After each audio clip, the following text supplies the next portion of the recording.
New 2026 models are hitting the lots with massive price tags and unproven tech. But if you want a car that will actually last 200,000 miles, the smart money is still on these 2025 models. Let's look at the data.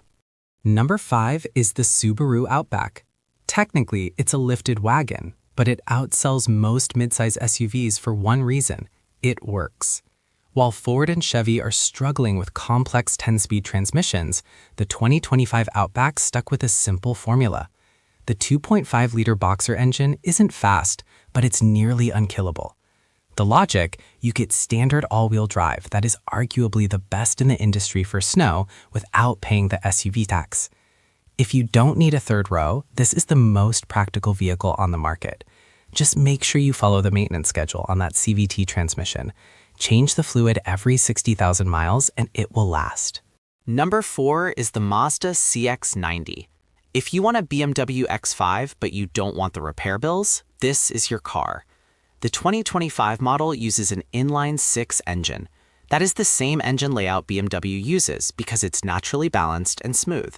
But because it's a Mazda, it's built in Japan with strict quality control. The trade-off: it's tighter inside than the competition. The third row is for kids only. But mechanically, it's solid.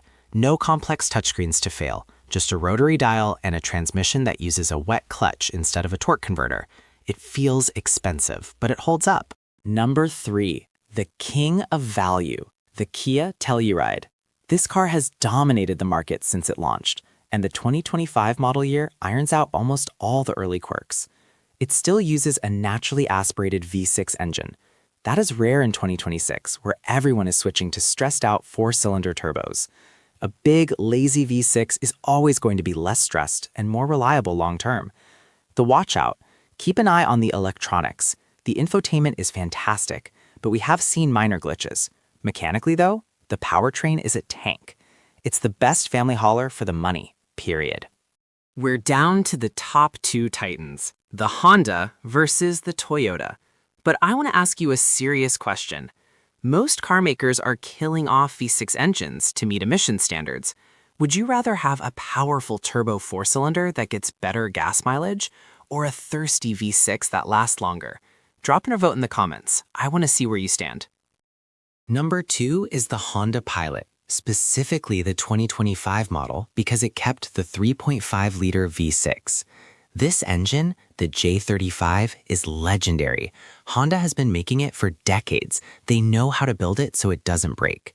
The 2025 Pilot finally ditched the ZF 9-speed transmission, which was jerky, and replaced it with a smooth 10-speed developed by Honda. It's boxy, it's massive inside, and it has a glorious lack of gimmicks. If you want a car you can drive for 15 years and hand down to your teenager, this is it. And at number 1, the undisputed champ, the Toyota Highlander Hybrid. Notice I said hybrid. The gas version switched to a turbo 4-cylinder, which is fine, but the hybrid is where the magic is. This system has fewer moving parts than a standard gas engine. No starter motor, no alternator, no belts to snap. Brake pads last 100,000 miles because the electric motors do the stopping. The verdict? You get 35 miles per gallon in a massive SUV. It's not exciting, it's not fast, but in 2026, finding a car that saves you money at the pump and the mechanic shop is a miracle. This is the one to buy. Don't get distracted by the shiny 2026 marketing. These 2025 models are proven. If you want to know which popular SUVs you should avoid at all costs, make sure you're subscribed. That list is coming next. Drive safe.